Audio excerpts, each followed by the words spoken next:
In this episode of Minute GarageBand, we're going to show you how to replace many of the missing track effects from version 6 of GarageBand in version 10 of GarageBand.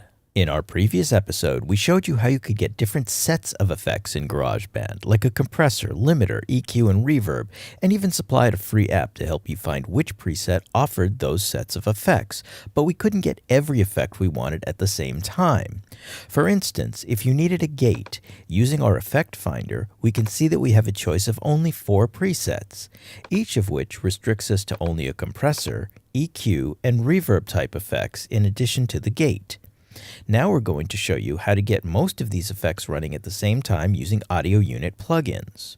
We spent several weeks downloading and testing dozens of effect plugins, and we've come up with the essential list of audio unit effects to replace what we lost between version 6 and version 10 of GarageBand, and we'll have a link after the episode ends from which you can find them all.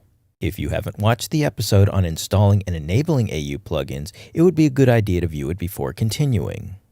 Now that we all understand the basics of using the plugins, here are the best ones we found. We're going to use the Bright Vocal preset, which gives us a compressor, de-esser, EQ, echo, and reverb with which to start.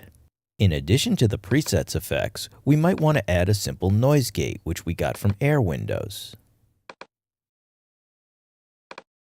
Camel Audio offers the Camel Crusher plugin, which gives us distortion, an alternative compressor, a filter, and a master for the effect.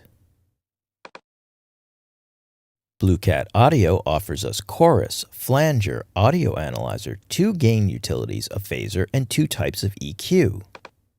Don't forget that Apple supplies a slew of plugins built into the OS, including such things as delay, dynamics processors, shelf filters, reverb, EQ, and a whole lot more. Unfortunately, there is a restriction on plugins as well. We can only use a maximum of 4 AU plugins on each track. However, once again, all is not lost, and if you really need more than 4, in our next episode, we're going to show you a slightly more complicated hack for applying 12 or more effects to a track.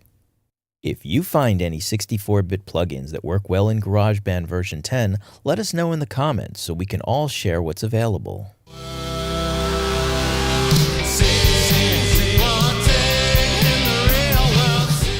That's all we have for this episode. We hope you found it useful. And for more, subscribe to our YouTube channel. So long!